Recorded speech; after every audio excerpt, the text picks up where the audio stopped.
Kabanata 48, Buntis. Ang liwanag sa isang silid ang dahilan kung bakit ako nagising. My body feels heavy and my head is throbbing. Kahit nakapikit pa ako ay ramdam ko na hindi ako nag-iisa dahil sa mga konting galaw at konting ingay sa loob noon. Lumilat ako at bumangon agad nang naalala ang lahat ng nangyari. I remember my baby. Nasaan ako? Ano nangyari? Sabi ko sa kung sinong naroon. Sa po ang aking ulo ay inangat ko ang sarili ko. Agad ay may umalalay sa aking isang magaang kamay. Nasa ospital ka po, ma'am.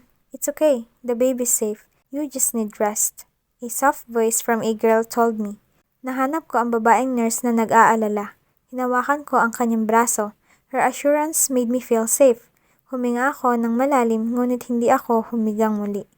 Sa malayong paanan ng aking kama ay lumingon si Sibal sa akin. He's wearing the coat and tie he wore when I saw him at the hall. Nahimatay ako nang palapit na sa elevator. Kahit natingin ko'y bumagsak ako, wala naman akong maramdamang sakit kahit saan sa aking katawan. The way he looked at me is a mixture of anger and longing. Nakahalukip-kip siya't kausap ang isang tingin ko'y doktor. Si Tito Solomon, si Brana, Sisi, and Tito Achilles. My two friends looked so worried. Si Tito Solomon ay seryosong kausap si Tito Achilles na ngayon ay naka-long sleeve polong tinupi hanggang siko. He didn't age after 5 years. If there are changes, it's his hair. Medyo clean cut. Tumubo rin ang facial hair niya. Then I quickly changed the direction of my eyes to the man beside him. Si Bal turned to me. Lumapit siya sa akin. Nag-iwas ako ng tingin. For sure now he knows about my condition. Hindi iyon naging maganda. Hindi iyon ang plinano ko kung paano ko sasabihin sa kanya. Right, my plan was to tell him on the phone para surpresahin siya pero hindi naging maganda ang nangyari. And now I came here in Manila to tell him that myself but it didn't turn out good. Dapat ay ako ang nagsabi noon. Sibal, dahan-dahan. Alam mong hindi nagpatuloy si Tito Achilles sa sasabihin. Papalapit pa si Sibal sa akin ay naunahan na agad siya ng mga kaibigan kong si Brana at Sisi. They both looked so worried. Abot-abot ang mga tanong nila at marahang yakap. We were worried, and my God, you went to Stav's house? Halos pa hysteria na tanong ni Brana sa akin. Ano nangyari? Tanong ko nang naisip si Stav at ang kanyang daddy. Huwag mo munang isipin iyan. Ang mabuti pa ay magpahinga ka muna, si Sibal. Halos hindi ko siya magawang sulyapan dahil sa nararamdaman kong kaba. Nanatili ang tingin ko kay Brana at Sisi na nakaupo sa gilid ng aking kama. Engineer Riago, she's fine. She just needs some rest. Pwede na siyang umuwi ngayon. Ang sabi ng doktor sa tabi ni Tito Solomon. The door opened when the doctor went out.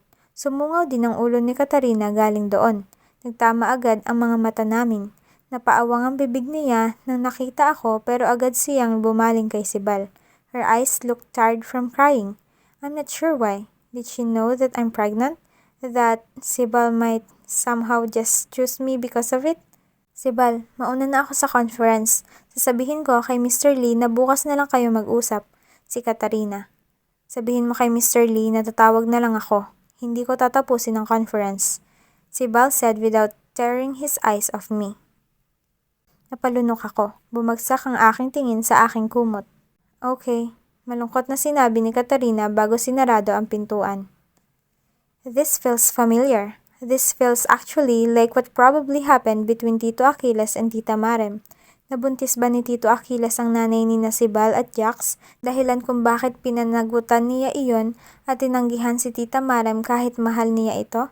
And now Katarina is crying because Sibal might choose me because of the baby? You don't have to do that. Go and do your work at the conference. I'm fine here.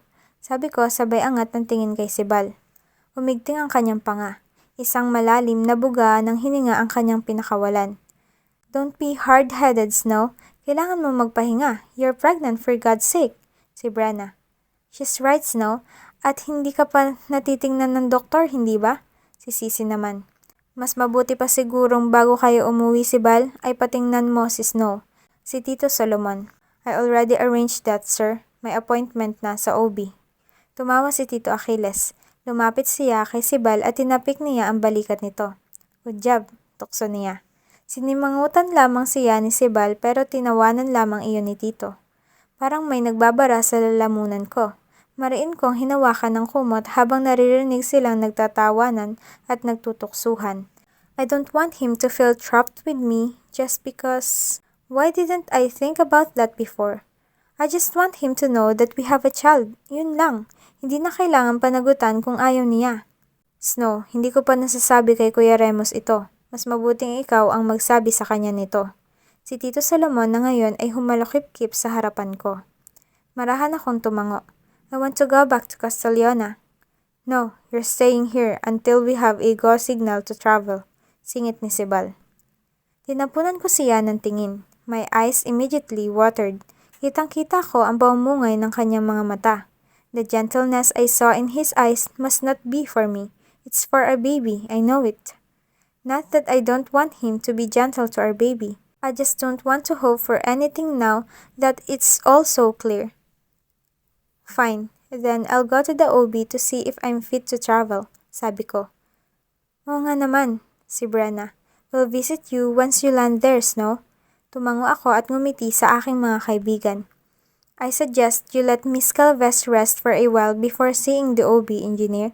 Singit ng nurse na ngayon ay nakatitig kay Sibal. Tumango si Sibal nang di pinuputol ang tingin sa akin. His eyes fired with unmistakable anger. Hindi nagtatagal ang tingin ko tuwing nagtititigan kami. Ako ang unang umiiwas. So, I should go and see my lawyer now. Si Tito Solomon. Halos mapatalan ako sa pagpapaalam ni Tito. Tito, is my room ready? Ang sabi ng doktor ay ayos na ako kaya uuwi na muna ako sa ngayon bago pumuntang OB. Hawak na ni Tito Solomon ang door handle. Imbis na sagutin ako ni Tito, ay nilingon niya lamang si Sibal. Sa akin ka uuwi ngayon. He then turned to his father like he expects I won't argue with him. Pagkabukas ko sa aking bibig para magprotesta ay mariing hinawakan ni Brenna ang aking kamay. Huwag ka na magreklamo, mas mabuti iyon at matututukan ka. Kapag sa bahay ninyo, katulong lang ang nandun, Snow. Matututukan? Will he even stay and watch over me? I doubt that. And I don't want to feel guilty for making him stay instead of going to that important conference. I sighed. Minsan, mas mabuting isipin ang mas importante at sa ngayon, hindi ang nararamdaman ko ang importante, kundi ang kaligtasan ng anak ko. Snow, tumawag ka sa akin kung may problema. I will assure Kuya Remus that you're fine here, so I hope you do that too. Si Tito Solomon. I'll go now. Marahan akong tumango. Gusto ko lamang makalabas dito. I want to sleep comfortable somewhere that isn't the hospital. Mas gugustuhin ko sanang umuwi ng Castellana pero kailangan kong magpatingin muna bago tuluyang magdesisyon. Tinulungan ako ni Brenna at Sissy na maghanda sa paglabas ko sa ospital. Isang itim na jacket ang pinasuot ni Brenna sa akin sa ibabaw ng aking dress. She even offered to lend me some clothes for that day but I refused. May mga dala naman akong damit, naiwan ko nga lang. Tapos na ang check-up, and hell, it was so awkward to have Sibal listen to the doctor as he asked me so many questions about my medical history and my lifestyle. Tahimik siyang pinapanood akong nagsasalita. The doctor gave me prescriptions which he immediately bought. Ni hindi ko man lang na-offer na ako na ang bibili, tutal ay pareho naman kaming may trabaho. Palabas na kami ng ospital nang napagtanto ko kung saan talaga ako uuwi noon. Bumagal ang lakad ko pagkalapit sa isang sedan. Tito Achilles immediately went near the front seat. He also held the passenger seat door open for me. Salamat po, sabi ko. He smiled. Si Sibal ang nagmamaneho, si Tito Achilles ang nasa front seat at ako naman ay nasa likod. Pagsimula ng engine ay agad na nag-usap ang dalawa tungkol sa kung ano. Sa Lunes, tapos mo na bang gawin ng mga pagbabago sa bahay? Bakit hindi ka na lang sa bahay tumuloy? Tumawa si Tito Achilles. Alam mo mas gusto ko roon. Si Bal sighed. Tapos na, konti na lang ang aayusin. He glanced at me through the rear view mirror. Tumuwid ako sa pagkakaupo. Snow, gaya ng susisyon ng tiyuhin mo, mas mabuting ang magpahinga ka muna ng ilang araw bago bumalik ng Castellana. Tumikim ako. Opo. Kaya lang, wala po rito ang maleta ko. Naroon kina Stav ang mga damit ko.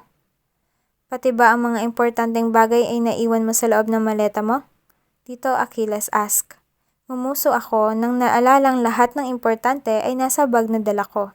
The only things I have in that luggage are my clothes. That's all.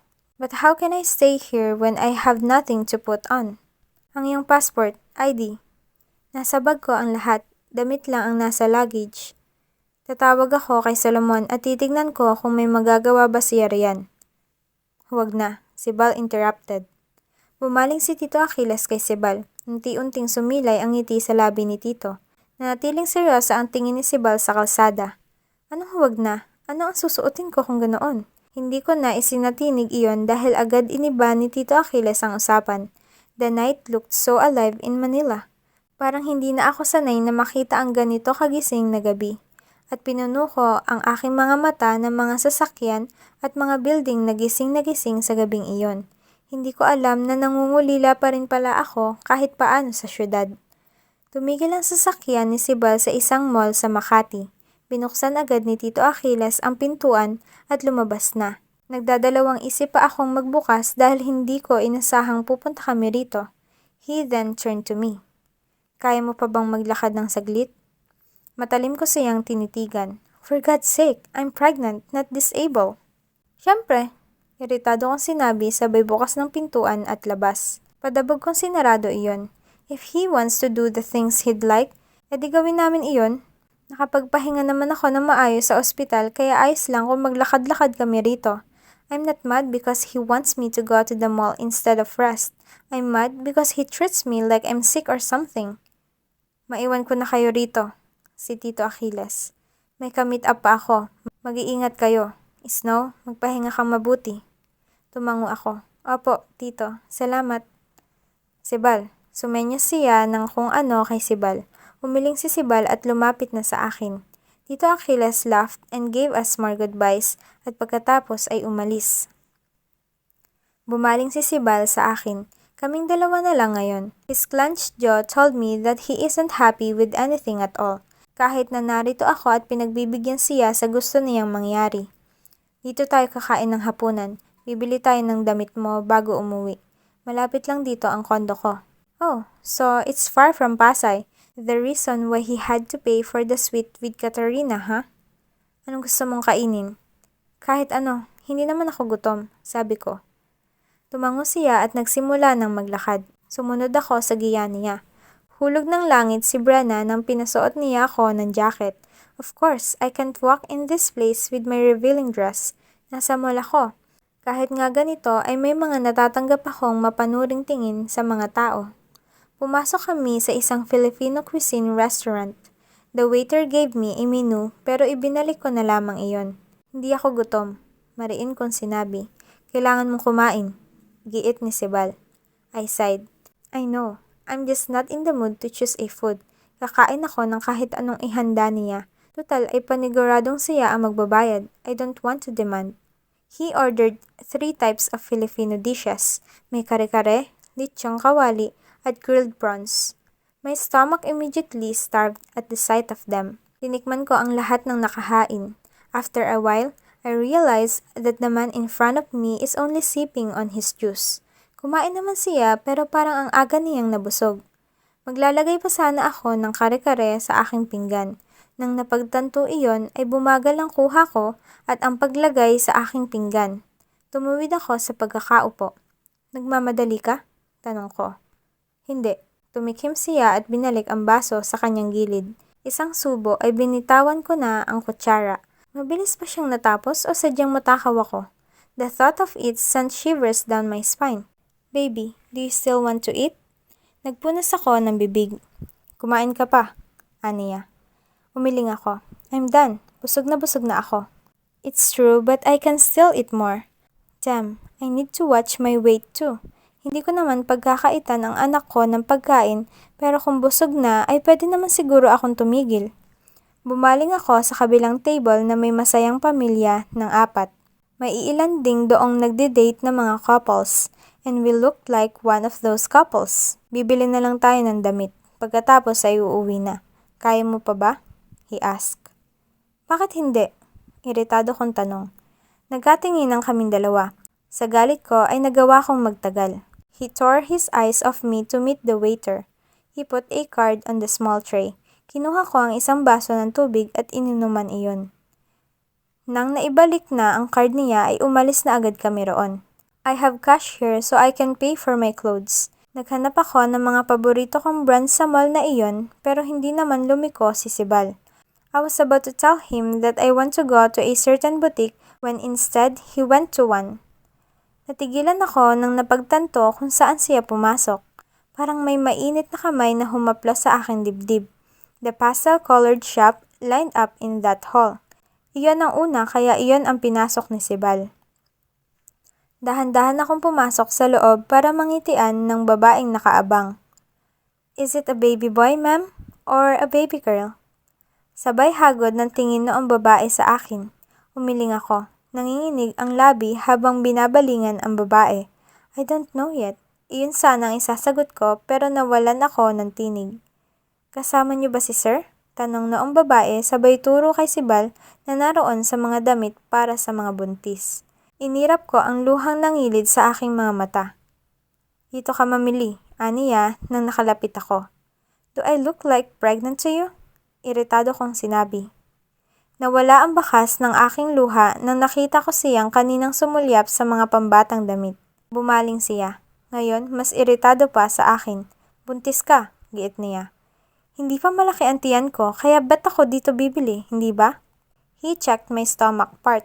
Parang naliwanagan na, oo nga pala, tama ako, hindi pa malaki ang tiyan ko. Huminga siya na malalim. Is that why you wore that? Hindi pa malaki ang tiyan mo? Aniya. I inhaled violently. Kung pag-uusapan natin iyan, imbes na bibili tayo ng damit, edi huwag na tayong bumili. Fine, saan mo gustong bumili? Lead the way. Titignan ko rin ang mga bibilhin mo. Buntis ka na sa akin. Ayaw ko ng mga ganyang damit. Nagmarcha siya agad palabas ng shop. Sumunod naman ako. Nakapamulsa siya habang naglalakad sa gilid ng nakahilerang mga shop na ganoon. Halos mabali ang leeg niya sa kakatingin sa loob noon. Hindi ko alam kung talagang interesado siya sa mga damit pambata o talagang gusto niya magdamit ako ng pambuntis. Ayun nga ang ginawa niya. Isang butik lang ang napuntahan ko. At sa halos 10 damit na bili ko, kailangan ko pa ng tango niya. And I can't believe he's so conservative to the point that I won't even see him nod every time it's sleeveless. Bakit noon? Ayos lang naman sa kanyang nagdadamit ako ng ganoon ah. Maybe the next time I shop, I shouldn't bring him. That's lesser hassle. I'll finish faster. Bumili rin ako ng jeans at sandals. Ayaw niya rin ng may heels. Maybe because of my condition, so I gave him that. I handed my card to the cashier when he immediately gets it. Pinalitan niya iyon ng kanyang sariling card. Marahas ang tingin niya nang ibalik niya iyon. Fine, hindi na ako nakipagtalo dahil sa pamimili pa lang ng damit ay pagod na ako roon. The condominium was truly near the mall. Sa 16 na palapag iyon. Pinagmamasdan ko siyang dire-diretso ang lakad patungo sa pintuan. Binaba niya ang paper bag nang dumating. May tinipa siyang password sa pintuan pagkatapos na ilagay ang isang keycard. Nagulat ako nang nakita ang looban. Sumulyap siya nang pumasok ako. Nilapag niya ang pinamili sa counter pati ang kanyang susi at keycard. Nagtanggal din agad siya ng relo. Hinagod ko ng tingin ang buong unit. It's actually very different from his home in Costa Leona. The cream-themed space made me think of a modern residence. Ang kanyang square-type sofa sa harap ng isang flat screen ay bumagay sa mga kortina nitong kulay beige din. Halos lahat ng naroon ay nasa gitna ng beige at cream.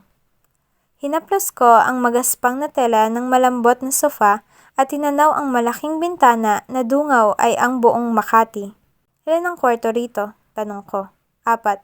My room is here. He said pagkatapos ay itinuro ang isang hall na papunta nga siguro roon. At the right side of the room, I think, is the kitchen. The left wing are all the rooms of the unit. Tumango ako at kinuha ang paper bag pagkatapos ay dumiretso na sa hallway. Sumunod siya sa akin. The last to the right, aniya. Sinunod ko ang sinabi niya at binuksan ang pintuang iyon. The lights immediately went on at my arrival. Tanaw din ang buong syudad sa headboard ng kanyang California king-size bed. Isang lamparang kulay beige ang nakaupo sa lamesa. Nilingon ko ang right side kung nasaan ng isang sliding door na tingin ko'y papasok sa closet. I confirmed it when he went in there and removed his clothes. The other door was the door to the bathroom. Umupo ako sa malaking kama at tinanggal ang sapatos. Ang kalambutan ng kamang iyon ay naghila ng aking antok. He stepped out of the closet, now half naked, with only his jeans on. "Saan ka matutulog?" tanong ko. At first, he looked confused. Bumagsak ang kanyang balikat nang naproseso ang tanong ko. "Dito." "Dito ako matutulog," sabi ko sabay tayo ng kilay. "Snow, the bed is large," he said, like it's a good argument. "Ayaw kong katabi ka." The thought of him above Katarina makes me want to vomit. The thought of them together behind my back habang pinaninindigan ako ay hindi ko kaya. Maaaring hahayaan ko siyang magmahal ng iba at hindi ko ipipilit sa kanya ang kahit ano pero hindi ko kaya makipagplastikan sa kanya pagkatapos ng araw. "This is my home. Dito ako matutulog," giit niya. "Saan pa ang ibang kwarto at doon ako matutulog?" Iritado kong sinabi. Tinitigan niya ako. Tila tinatansya ang sinabi ko. "Sabing ayaw kitang katabi. Buntis ako, Sibal, at hindi ko gustong katabi ka." Tumaas ang tinig ko. Pumikit siya ng mariin, sinapo ang ulo niya. Yumuko ako para umalis na roon. "Kung ayaw mong sundin ang gusto ko, sa ibang kwarto na lang ako." Agad siyang nagmarcha palapit sa akin. Parang may sasabihin pa pero hindi ginawa at tinikom na lang ng marahas ang bibig. "Dito ako magbibihis, narito ang damit ko. Sa ibang kwarto ako matutulog kung iyon ang gusto mo." Mahinahon niyang sinabi. "The doctor fucking warned me about this." Bulong-bulong niya. "Ha?" Iritado kong sinabi nang hindi nakuha iyong huling sinabi niya. "Magbihis ka na," aniya. Nilagpasan ko siya at marahas na kinuha iyong paper bag sa tabi niya bago dumiretso sa walk-in closet. I glared at him. Kunot noong pagtataka lamang ang sinukli niyang tingin pagkatapos ay inirapan ko siya at sinarado ang pintuan ng closet.